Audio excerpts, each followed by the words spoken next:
김민석 후보를 지지했던 쪽에서는 네, 여론조사를 못 믿겠다는 말을 하고 있잖아요. 그렇습니다. 그거를 못 믿겠다고 하면 어떻게 됩니까? 민주당이 지금 여론조사 한 군데다 아니고 복수 여론조사에 네. 4천 샘플인가를 한 것인데 네, 본인들이 원하는 결과가 안 나왔다고 해가지고 그걸 못 믿겠다고 계속 유포하고 있어요. 지지층 중에서 분열을 원하는 지지층으로 둔갑한 외부 세력이 저는 있다고 생각합니다. 네. 정청래를 지지하는 사람들 나가 분당하라는 거예요. 그걸 지금 거의 한 달 이상 계속 똑같이 메시지를 네. 자기는 이재명 지지자라면서 내고 있거든요. 저는 민주당 지지층이 아니라고 봅니다. 제대로 된. 저역 지작진과 공장장이 그토록 우려해왔던 앞자리 3. 이제는 곧 마주할 수밖에 없다는 냉정한 분석이 쏟아지고 있습니다. 오늘 아침 발표된 이재명 대통령의 지지율이 40.2%로 40%대에 겨우 턱걸이하면서 최저치를 갈아치웠다는 소식들이 언론을 통해 줄줄이 쏟아지는 상황입니다. 명청 갈등의 진원지였던 정청래만 물러나고 김민석이 당선만 되면 지지율이 그대로 폭등할 것이라던 뉴이재명 세력들의 그 장밋빛 기대와는 정확히 정반대의 그림이 펼쳐진 겁니다. 국민들이 무엇을 원하는지 뻔히 알고 있으면서도 끝까지 모르는 척 외면하는 진짜 이유가 따로 있다는데 그 내막이 그야말로 충격적입니다.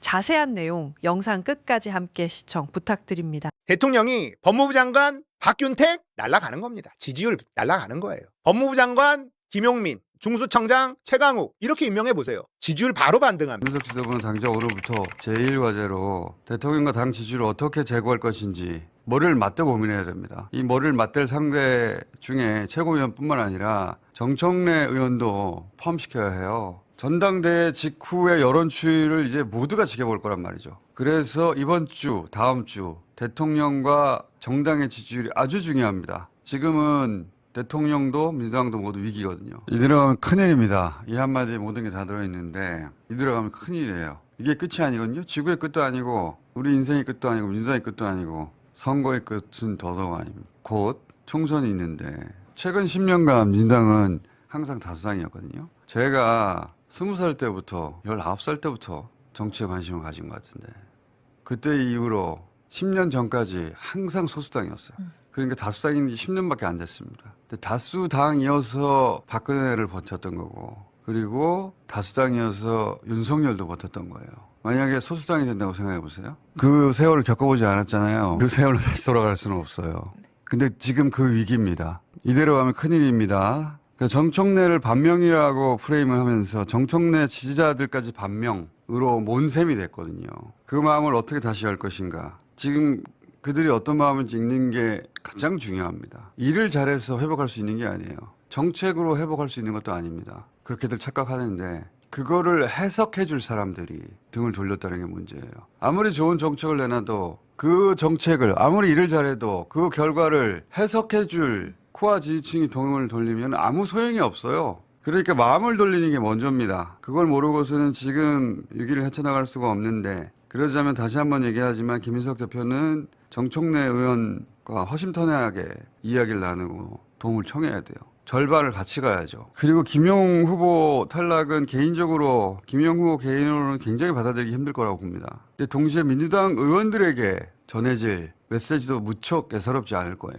친명이라고 내세우는 것이 자기 정치에 자기 당선에 도움이 되나? 의원들이 이제 따지기 시작할 거란 말이죠. 곧 총선이 있으니까. 자기 선거가 다가오니까. 청와대로선 의원들이 그렇게 생각하기 시작하는 게 지금 지지율 빠진 것 이상의 위기입니다. 그래서 당청이 머리를 맞대고 이 문제를 심각하게 함께 고민하고 대응해야 합니다. 시간이 많지 않아요. 한 번 지지율 앞자리가 3으로 떨어지잖아요. 역대 대통령 대부분이 회복하지 못했어요. 그 변곡점에 와 있습니다. 그걸 어떻게 막는가가 수많은 정책보다 더 중요해요. 이재명 대통령 지지율 40%도 깨졌다. 2030 지지율은 20%대로 천지일보이기 때문에 신뢰가 가는 건 아닙니다만 38.4%가 나왔어요. 부정평가가 59%나 됩니다. 어쨌든 이 코리아 정보 리서치라는 회사의 여론조사니까 신뢰하기가 조금 거시기 하죠. 하지만 같은 여론조사 기관이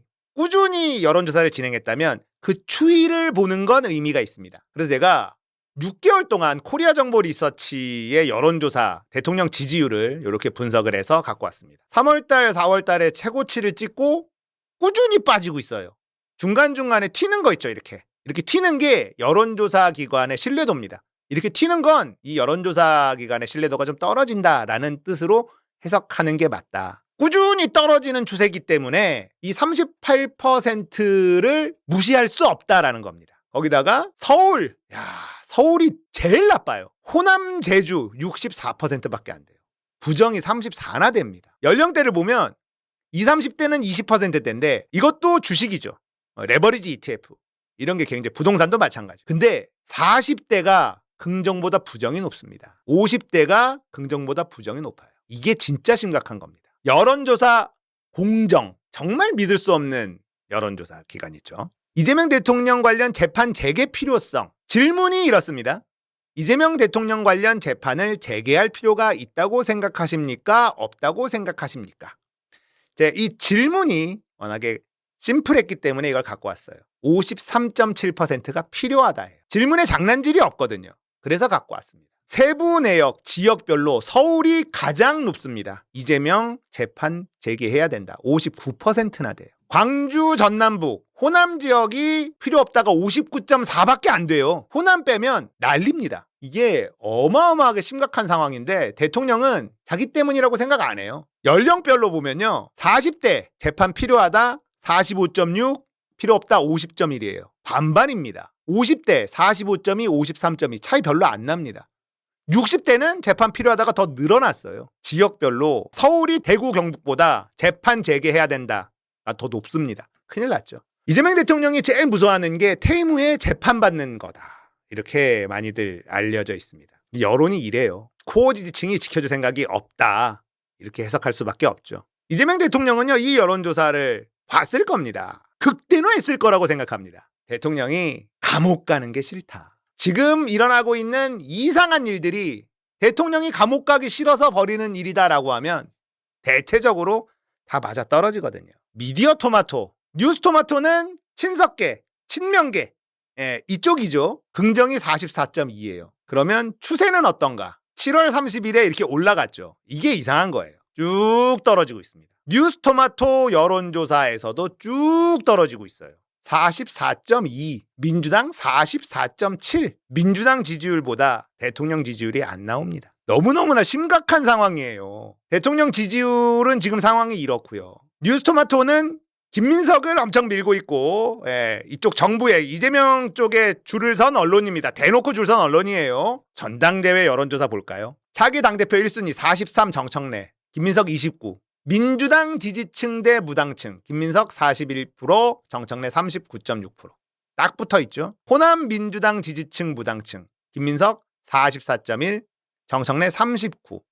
5% 차이가 나죠. 서울 민주당 지지층 무당층, 정청래 45.9, 김민석 36.3, 10%가 차이가 납니다. 그런데 서울 경기 지역이 더 많다. 이게 김민석에게 줄을 선 뉴스토마토에서 나온 여론조사이기 때문에 신뢰도가 매우 높다. 최고위원 후보 선호도 전체로 보면 그렇고 민주당 지지층 먼저 볼게요.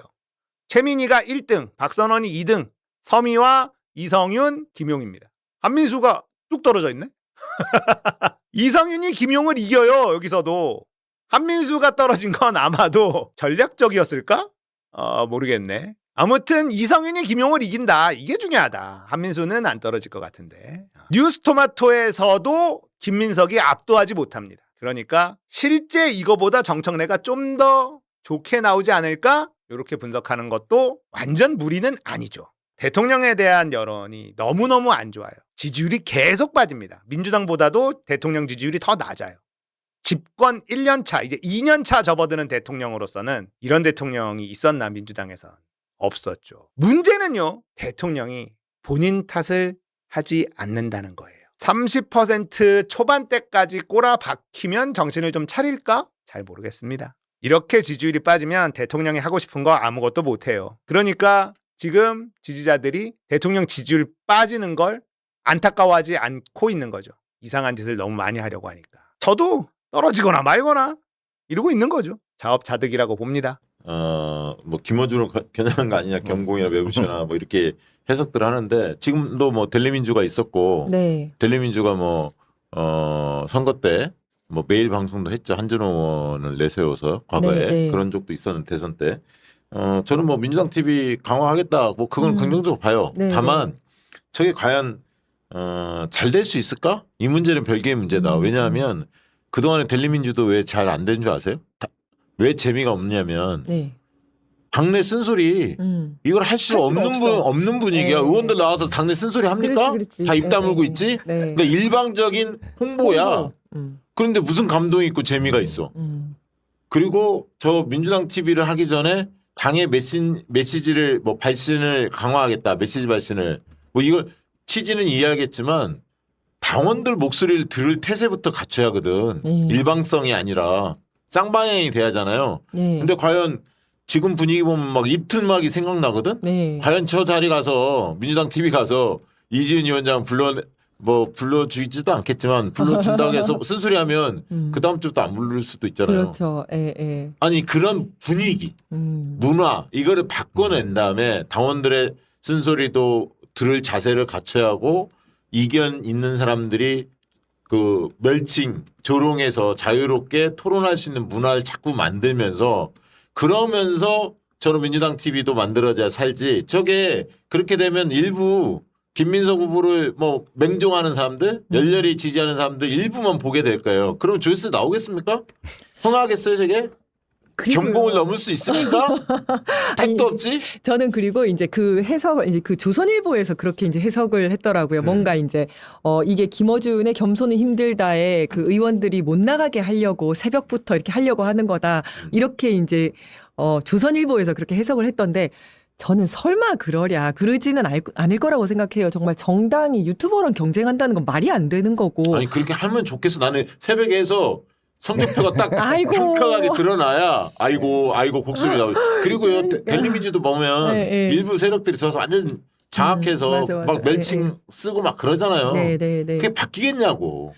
이 정당은 정당이 할 일을 하는 거고 무슨 이렇게 경쟁을 하는 게 아니라 연대를 해야죠. 우리 민주 그 진보 세력의 유튜버들이랑 연대를 해서 같이 가는 거고 그리고 정당은 유급 직원을 100명밖에 둘 수가 없어요. 전국 다 합쳐서 100명밖에 못 두는데 무슨 뭐 유튜버를 제대로 무슨 방송국을 개국할 것도 아니고 이거는 그냥 델리민주를 좀 더 활성화시키고 뭐 하겠다 이렇게 가야 되는 거지. 저는 그래서 이게 무슨 김어준 겸손이 힘들다 못 나가게 하려고 하는 거다. 요거는 조금 억측이지 않을까라고 믿고 싶어요, 진짜.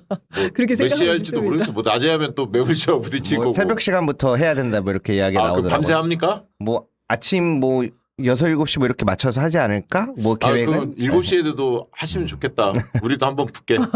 근데 저는 사실 소통 창구가 많아지는 것을 좋아하는 편인데요. 지금 뭐 채팅창에 올라오는 것처럼 그 안에 숨겨져 있는 것은 말씀하신 것처럼 뭐 겸손이라든가 매부쇼라든가 이런 영향력이 큰데 본인들 손에서 컨트롤되지 않는 채널들을 대체하기 위해서 저는 만들어지는 거라고 봐요. 네. 그것이 과연 성공할 수 있을까라는 부분에서 저는 좀 의문을 둘 수밖에 없는데요. 미디어가 왜 유튜브로 넘어왔을까에 대한 그 궁금증이 있었거든요. 권력을 지닌 자가 아니라 사람들의 이야기를 대변해주는 사람이 좀 더 자유롭게 유튜브에 많아졌기 때문이라고 저는 봐요. 네. 근데 결국에는 권력을 있는 사람들을 대변하는 사람들이 있는 곳이 잘 되는 게 과연 쉬울까? 한번 궁금해서 지켜보고 싶더라고요. 아니, 그리고 정당이 유튜버랑 경쟁하는 건 정말 어리석은 짓입니다. 정당은 정당의 일을 해야죠. 예. 박찬 TV를 제일 싫어하잖아요. 아이고. 이거 진짜 꼭 한번 다 했으면 하는 말인데 그 정치 관계자 정부 고위 인사들이나 이런 사람들이 심심하면은 뉴스공장 뭐 박시영 TV 뭐 유시민 작가 맨날 전당대회에서도 얘기하잖아요. 제발 그거 안 했으면 좋겠어요. 왜냐면 주변에서 너무 한심하게 봐요. 야, 저 사람들은 최고 권력을 지니고서 일반인들이랑 왜 싸우고 있어? 그러니까. 지금 난리 난 게 한두 개가 아닌데 진짜 한심하게 봅니다. 이거는 정말 잘 됐으면 하는 마음에서 그거 이제 안 하셨으면 좋겠어요. 자, 그런데다가 오늘 정말 이런 일이 일어났어요. 이건 알려줘야 할 것 같은데 지명직 최고위원을 네. 2명을 발표를 해버렸어요.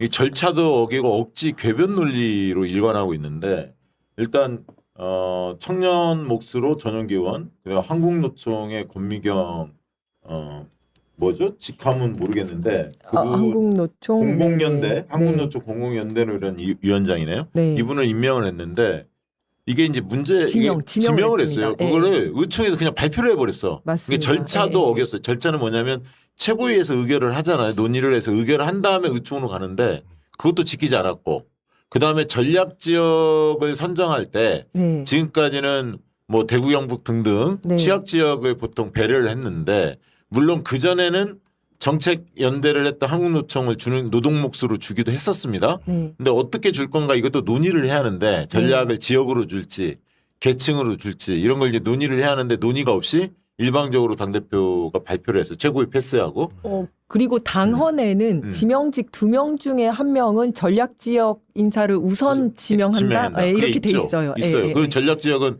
취약한 영남권을 이야기하는 그렇죠. 거거든. 보통 그런 거고 그다음에 이 규정이 왜 생겼냐면 대의원과 권리당원을 표같이 1대1로 하게 되면 험지가 힘들어진다. 대표성이 떨어진다. 그렇다면 그 대신에 그걸 보완책으로 이걸 지금 그렇죠. 넣어놓은 거거든요. 그런데 그게 아니라 지금 노동 몫으로 1명을 지명을 하신 거죠. 그러니까 박규환 최고가 이제 그런 몫으로 정청래 대표는 지명을 한 거거든. 그 전에 서삼석 의원이 있었어요. 전라도 네. 호남을 배려하는 몫으로. 그러다가 1인 1표제가 통과되면서 그 조항이 네, 추가되니까 맞습니다. 영남 지역 대표 최고위원으로 박규환 최고위원을 지명을 한 거거든. 네. 정청래 당대표 같은 경우는. 그래서 절차를 지켰어요. 근데 절차를 안 지켰어, 첫째. 최고위 의결도 안 했고 지금 당헌 단계에 나와 있는 내용과 네. 어긋나는 측면이 있고 또 한 가지는 청년 최고위원을 본인도 모든 후보들이 다 오디션 방식을 이야기했거든요. 참여해서 뭔가 붐업을 일으켜서 청년들의 관심을 일으키자 이렇게 이제 주장을 했잖아요. 다 네. 모든 분들이. 그런데 이것도 어겼어.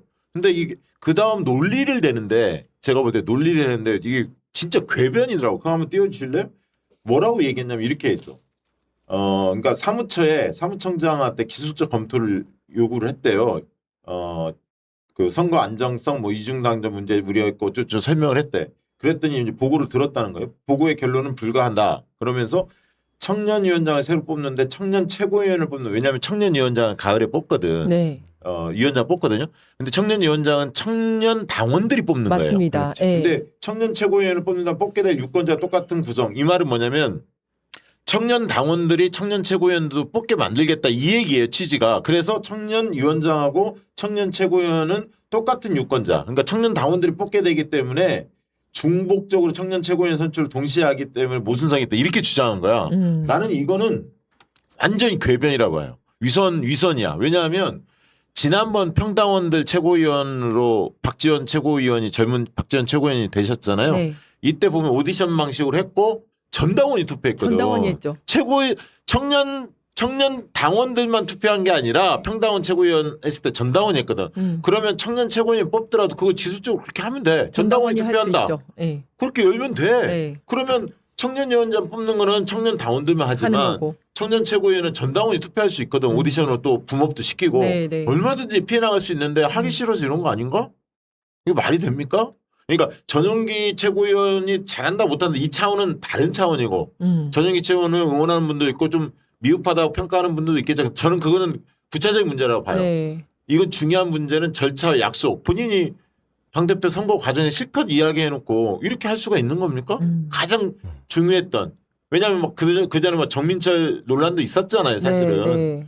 그리고 전략 지역 이런 문제가 대구 경북 이런 지역들을 배려한다 이런 얘기도 있었는데 어떻게 이렇게 하루아침에 바꿀 수가 있어요? 그리고 의총에서 최고위원들 패스한 거야. 그러니까 최민희, 이성윤 두 최고위원이 반발을 하고 있어요. 지금 목소리를 냈습니다. 참고로 당헌 26조에 따르면 지명직 최고위원은 당대표가 지명하여 최고위원회의 의결을 거쳐 당무위원회의 인준으로 확정을 하게 됩니다. 그래서 이제 보통은 최고위 의결 이후에 발표를 보통은 하게 되죠. 근데 이런 내용을 민주당 TV 만들어주면 하겠어요? 누가 패널을 나와서? 그러니까 쉽게 지금 보면 상황이 그렇잖아요. 저기 한민수, 이성윤, 최민희 의원 세 분이 들어갔고 최민희 의원이 수석 최고잖아요. 이 셋을 어떻게 넘어가지? 원래는 최고위원 회의에서 같이 합의해가지고 지명직 최고위원 2명을 선출해야 되는 게 합리적인데 이거를 4사람으로 2사람으로 넣어가지고 5대3 이런 구도로 만드는 거 아니에요 지금? 그것도 있겠다. 네. 뭐냐면 전략지역 한 명 하면 3대3이 되잖아요. 네. 전략지역 한 명 하면 네네. 청년 최고위원은 자기 사이 꼭 된다는 보장도 없잖아요. 오디션 해보면 의외성이 나올 수 있잖아요. 네, 그러면 네. 4대3이 될 수도 있잖아요. 구성에.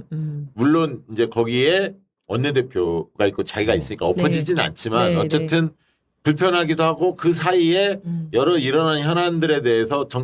정청래 팀의 최고위원들 세 분이 여러 이견을 제시했을 때 좀 피곤하다.